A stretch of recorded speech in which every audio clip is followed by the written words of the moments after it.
What's happening, my people? What it do? So today I want to do a video, man. Like, I hate to not have a video to put on the channel or something, man.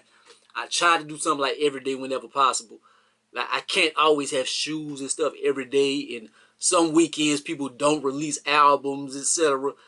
But so I was gonna make a super serious video. Like, today I didn't have the best day in the world, and I kind of want to just give y'all a glimpse into that. Like, us YouTubers and stuff, like, we come on here, we try to be bubbly and stuff, and like, we still go through regular things in life, and like, I want to be super deep, and then I kind of like vented a little bit to people and stuff, and I was like, am I gonna post this, or am I gonna make a video? And I'm like, I start thinking about other things. J. Cole finally dropped a video for Firing Squad today. And so that kind of made me change my mind. I was like, I started just being in my thoughts. And I'm like, J. Cole, Kendrick. And we always kind of comparing the brothers. And they have like this trajectory of who's the best, is he the best and stuff. And at the beginning, Kendrick was my favorite MC. Like, Kendrick, I heard Kendrick the first time on ThisIs50.com. And it was Welcome to Detox Freestyle, something, whatever he was, when he was rapping crazy, and I was like, oh my god, this dude is amazing. And the first time I heard J. Cole, it was like this new signing that Jay-Z had and stuff, and it might have been on A Star Is Born on Blueprint 3. And I wasn't like the biggest fan of his at first. I was kind of like, he alright. I kind of was like knocking him, like, man, I want to sign to Jay-Z and stuff, man. Like, this dude, who is he from Carolina and stuff? This dude right here, yeah, alright. Then I started listening to him more and more, and I was like, yeah, he nice. Yeah, he nice. Yeah, he real nice. He dope. But their trajectory is like, and then once Kendrick got on he still was going places. He was going up here. But whenever he was on that Take Care, and Drake put him on after Marvin's Room, then it was meteoritic. That's not a word. Astronomical. It's just, Star Was Born. Look, amazing. So I don't want to go through the whole career trajectory and stuff, but like classic mixtapes. Who had classic mixtapes? Like Kendrick Lamar had the Kendrick Lamar or OD. Overly Dedicated. Shit. J. Cole had the Come Up, the Warm Up. Like, either one of those are like not necessarily classics and stuff. Like Kendrick had the Somewhat album. It was what it was, Section 80. It was like unofficial album. And J. Cole kind of had that as well. Friday Night Lights. What was the best? I say Friday Night Lights gets that one. When you go back, but the only thing about Friday Night Lights, he did have a lot of freestyles and stuff over some people beats. The difference with that is Section 80 was all original music. But then, like with Section 80, to me, the way it hasn't aged the best and stuff. Like, some of the songs I go back to when I try to listen to that project, I'm like, I don't like this the way I liked it. You're far from good, not good from far, but Button Boulevard, cause the kids just ain't alright. Yo, it's like, just some of the stuff on there is like, I don't like it. The makeup song and stuff, I don't like them as much as I did back then. Like J. Cole on the Friday Night Lights, they still have a lot of joints. Whenever that comes on, and there's something for the intro and stuff. Shit, the one with him and Drake, in the morning, that shit was nasty. But then the thing is, like, classic albums and stuff. Whenever J. Cole started dropping his albums, I was on the Kendrick train, man. I was just Kendrick out. Kendrick is the greatest right now. Nobody can touch Kendrick. And Kendrick took a while to drop his projects. Like, it took a while for J. Cole to drop his projects, but he dropped way more. He was kind of like dropping more consistently. And he came with a sideline story. It was solid. But like it's kind of like Section 80 to me. It's kind of like it's dope, but I don't know. He got a lot of songs. It's like so judgmental and stuff. It's like with the abortion and about these niggas ain't shit and stuff. And I'm like, I feel personally attacked on some of them joints and stuff. Like, yeah. But it's and then Born Sinner. Born Sinner was nice. Born Sinner was nice, but Kendrick dropped Good Kid, Mad City. That's his first album.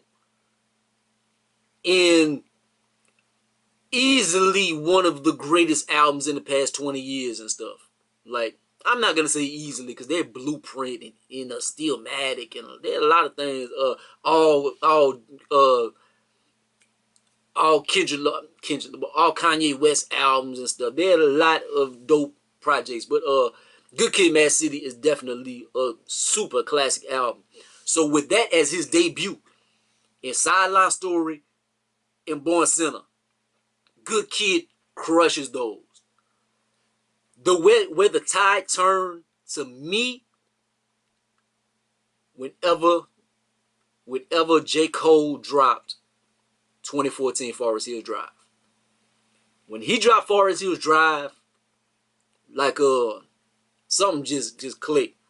Like I was like, I just can relate to J. Cole more. Like Good Kid, Mad City, that is phenomenal and stuff. But then he came with To Pimp a Butterfly. And To Pimp a Butterfly is dope. But from Good Kid, Mad City is up here. Pimp a Butterfly is like, whoa, it drops way down there compared to Good Kid, Mad City. But almost anything drops that far for Good Kid, Mad City. And to me, J. Cole's trajectory has been more like this. Whenever, like his first one, second one, Good Kid, Mad City. I mean, first one, second one, 2014 Forest Hills Drive. Like, they stuff was going kind of like this. That's in my eyes. Some of y'all might think Pimp a Butterfly is his best project and stuff. And Pimp a Butterfly is dope. But then, where we're going to have our disconnect, where we're going to fuss at or whatever, is the next ones. Like To Pimp a Butterfly and stuff. And like it was a super deep album and stuff. And they had some joints on there. They had a lot of joints. But then they have like a lot of beats and stuff that I wasn't like super crazy about. It's like hard to jam. Like if you got like somebody in the car with you. Like if I got like one of my hood homeboys in the car with me. And I put on Pimp a Butterfly. And like I know they uncomfortable. They like, I don't like this too much. Like when you got just certain homeboys. Like if you got a homeboy that doesn't really like J. Cole. And you put on 2014 Forest Hills Drive. And then they're going to be like, man, I don't like no J. Cole. Wait up. That's him? Yeah, that nigga spit. That shit hard. But I'm pretty sure if somebody didn't like Kendrick Lamar and you put Good Kid, Mad City on, they do the same thing. They'd be like, I don't like that nigga. Wait up. Hold up. That shit tough. That nigga better than I thought. So it's kind of like that. But To Pimp Butterfly, like it's but it's dope. It's dope. But then, like with J. Cole case, he came with For Your Eyes Only. And a lot of people, that's where we're gonna have our disconnect. Because a lot of people did not like For Your Eyes Only. I love For Your Eyes Only. For Your Eyes Only, the story it tells. Like, man, he got the one, small town nigga, but I got bigger dreams. And it got the Tupac elements and stuff on there. That shit is so tough. Everything on there is super dope. We get Ari Lennox. I'm only transition. There'll be better days. Then he was dropping them documentaries and stuff. That was super dope. The only thing I don't care for too much on that project is the Fold Clothes. Nobody likes the Fold Clothes record right there. But that right there is just, Only thing, it was super short. It was just them 10 songs. And then they both have similar. At that point in their careers, everything was kind of. Since then, everything has been like super aligned. Cause Pimp Butterfly was like the super deep album. For Your Eyes Only was like the super deep, introspective album and stuff, telling the story. Then they both dropped. They kind of like they fun albums. They like, I want to get this off my chest. I want to spit. Kendrick Lamar Damn. And Kendrick Lamar Damn has some joints on there and stuff like To Pimp Butterfly kind of went up a little bit. To me, I don't know. I just Damn just didn't like connect with me like that. Like I don't know, he didn't have like those super, like just that joint, like Dying in the Thirst or something. Like he just didn't have that one that just like hit me in the heart, just hit me in the chest and stuff. Like he got Duckworth or whatever, and he talking about like when his daddy survived, didn't get shot when he was working at the place or whatever and stuff. But it did nothing on there really like tugged at my heartstrings. Like with J. Cole and on, like my mind is all over the place. What was the last project? It was with the little kids. With the little kids. You know, damn. You know which one I'm talking about. K.O.K. is the name of it. I think King of K.O.D. K.O.D. King of Drugs, something. K.O.D. I think that's his name of it. But whenever he came with K.O.D., it's like it was like that ignorant-ish like early on, but he did have some in the end that like really touched me in Once an Addict and stuff like that. Then he had the one where he was talking about the taxes, his money, the government taking his money. He would like a way for him to his money. He know where his money is going towards the taxes and stuff. If he know where the money is going into the community and stuff, like that joint right there. The last joint, the one talking about in 5 years you're gonna be on Love and Hip Hop, and like that was a super hard joint. And like then after that, that's where they both haven't dropped any solos since then. But Kendrick, he did the Black Panther thing and it won Grammys and stuff, but was it Grammy worthy? No, it wasn't. It wasn't all that. Like when you watch the movie, it's cool. Like it went with the movie, and you hearing the Kendrick Lamar, like, oh. But if you just jamming that album wasn't nothing. After that, J. Cole dropped his group projects and stuff, and he went on a monstrous tour of just jumping on everybody from 21 Savage to shit. I'm trying to I can't think of names off top just so quick, but he was just on everybody's stuff. On everybody's stuff, murdering everything. From the Lil whoever's to the highest MCs in the game. Like he was just on everybody's stuff, murdering verses. Like he got on Royce the 5'9" and murdered Royce the 5'9" on his shit. Like you don't see that. You don't see that unless it's like Eminem and Royce. Like he murdered Royce on that little song whenever they was by the Ferris wheel and everything. That joint, and he's just been on a run. He had his joints, the albums, the not Dream Chasers. That's Meek and them. The Dreamville, Revenge of the Dreamers and stuff. And he murdered a few on that stuff, man. Like he dropped a little hints here and there. Like Kendrick has just been gone. Like to me, this video, who is the GOAT? And like just man, cause he's still in the game.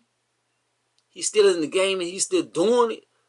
It's like J. Cole is kind of like LeBron or something, and like he's still at it, still well, not like LeBron, because he's like doing guest appearances and stuff, but he's still not really dropping nothing either. But he's way more involved in the game than Kendrick. Man, Kendrick has been gone for 3-4 years, period.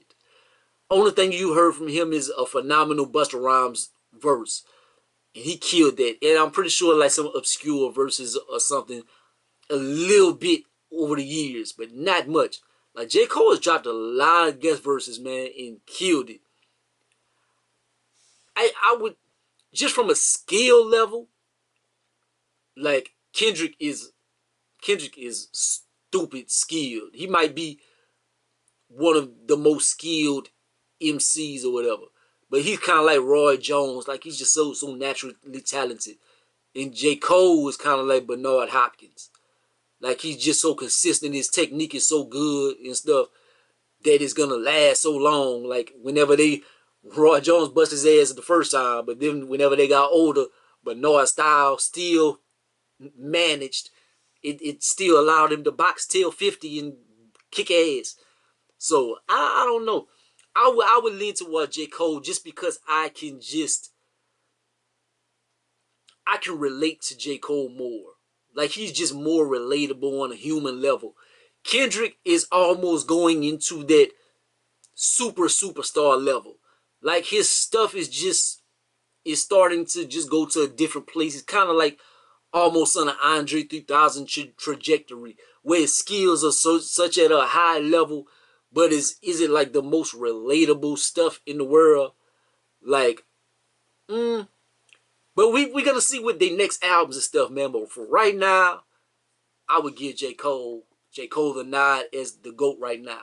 And I'm just naming these two MCs. Like, they got Drake you can talk about, Big Sean, Wale, Jay Electronica, Lil Wayne, Jay-Z, Nas. They got so many MCs, Eminem and stuff. I'm just talking about these two MCs. I'm not trying to have a whole MC battle. Who is the GOAT of all time?